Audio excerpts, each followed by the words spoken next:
What happens when two of the world's most powerful smartphones start heading in completely opposite directions? That's the big story unfolding around Apple's iPhone 17 Pro Max and Samsung's upcoming Galaxy S26 Ultra.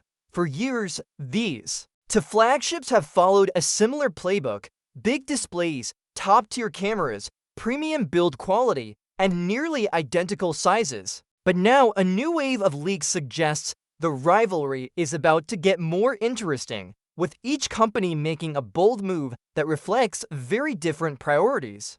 According to early reports, Apple is going all in on making the iPhone 17 Pro Max thicker than before, up to 8.76 millimeters thick. That's noticeably chunkier than the current iPhone 16 Pro Max, and much heavier too. Meanwhile, Samsung is going in the exact opposite direction. The Galaxy S26 Ultra is expected to drop into the 7mm range, shaving off size and becoming noticeably lighter than its predecessor. This shift highlights how differently the two companies are thinking about what users actually want in a high-end phone. Apple seems to be betting that people care more about battery life and thermal management than having an ultra-thin device. A thicker phone can make room for a larger battery and better cooling. Great news for people who do a lot of gaming, photo editing, or video recording. Samsung, however, is continuing its push towards sleeker, more elegant devices. Some insiders even suggest the Galaxy S26 Ultra might ditch the built-in S Pen digitizer, a defining feature of the Ultra series, just to save space and make the device slimmer. It's a risky move, but not out of character, especially since Samsung is already taking a similar approach with the upcoming Galaxy Z Fold 7. These decisions reflect two very different visions of what a premium smartphone should be. Apple is doubling down on practicality and entrance, while Samsung is focusing on aesthetics and portability. For people who are deciding between the two, the difference might be more noticeable than ever before, especially if you're switching from one brand to the other. Right now, the current flagships are almost identical in size. The iPhone 16 Pro Max and the Galaxy S25 Ultra both measure roughly 163mm in height, 77.6mm in width, and 8.3mm in thickness. The iPhone weighs 227 grams, while the Galaxy S25 Ultra is just a bit lighter at 218 grams. But by next year, these similarities might vanish completely. A lighter Galaxy S26 Ultra could feel easier to handle. What if the next iPhone and Galaxy phone no longer felt like two versions of the same device? That question is starting to make sense now because Apple and Samsung are finally moving in different directions, not just with software, but with how they build their hardware. For years, whenever Apple made a change, Samsung followed with something similar, and the same happened the other way around. Their flagship smartphones always had powerful processors, great cameras, and slim designs. But according to some reliable reports, things are about to change, and for good reason. This time, both companies are taking opposite roads when it comes to one important detail: how thin their phones are and how much battery they offer. Let's start with Apple. The iPhone 17 Pro Max is rumored to come with a larger battery, finally, reaching 5,000 mAh. That's a big step up from the iPhone 16 Pro Max, and it also means Apple has to increase the thickness of the device. According to the leaks, the iPhone 17 Pro Max will be around 8.76mm thick, which is even more than the current model's 8.25mm. Instead of squeezing everything into a slim shell, Apple seems to be saying that battery life matters more than a thinner phone. And honestly, that might be exactly what many users have been asking for: a phone that can last longer in your hand, without needing a charge every few hours. Now let's talk about Samsung. The Galaxy S26 Ultra is rumored to go in the opposite direction.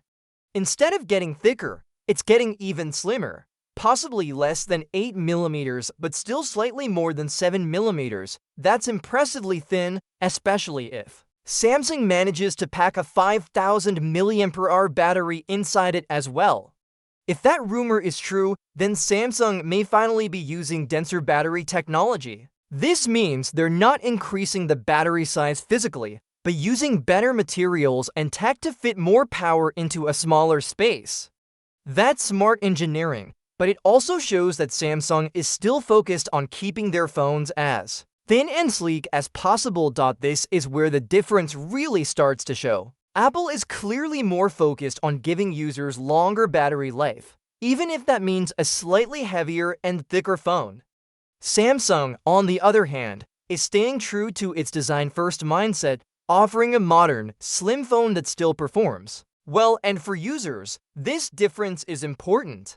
If you want a light and thin smartphone, the Galaxy S26 Ultra might be the better choice. But if you want a device that gives you more time between charges, then the iPhone 17 Pro Max is likely to meet your needs better. Interestingly, is Samsung's next Fan Edition phone actually worth waiting for? That is the big question as the Galaxy S25 Fan Edition moves one step closer to launch.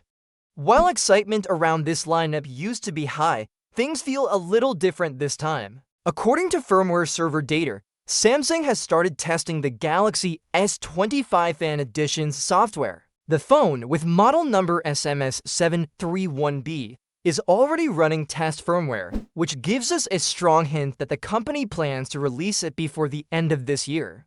The firmware version S731BXXUOAYFB suggests the phone will likely come with Android 16 and One UI 8 pre-installed, which is good news if you care about having the latest software. But beyond that, the leaks so far have left people feeling unsure. One of the biggest reasons for the hesitation is the chip. Reports suggest the Galaxy S25 Fan Edition will use the same Exynos 2400E processor that powered the Galaxy S24 Fan Edition. That is a bit of a letdown for those hoping for a major performance upgrade.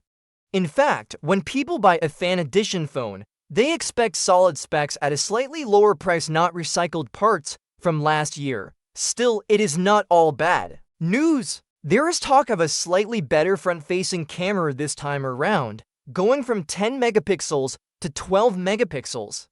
That might be a small improvement, but for anyone who takes a lot of selfies or does video calls, it could make a real difference. There is also a chance that the new Fan Edition might look better than the last one. Some fan-made renders show thinner bezels around the screen, which could make the phone feel more premium even if the internal parts remain mostly the same. However, those images are not official, so we will have to wait to see if that really happens. Now, looking at the bigger picture, the Galaxy S25 Fan Edition is shaping up to be a mixed experience, just like the Galaxy S24 Fan Edition before it. And the final verdict might come down to one thing: price. The Galaxy S24 Fan Edition launched in the United States for $649 and in Europe for €749. If Samsung keeps the Galaxy S25 Fan Edition in that price range, it might still attract buyers who want a reliable phone with Samsung's software experience without paying for a flagship. But if the price goes higher while offering the same old processor, people might skip it altogether. With no official release date announced yet, we can only look at past trends. The Galaxy S24 Fan Edition was revealed in September and hit store shelves in October of 2024, so the Galaxy S25 Fan Edition might follow the same schedule.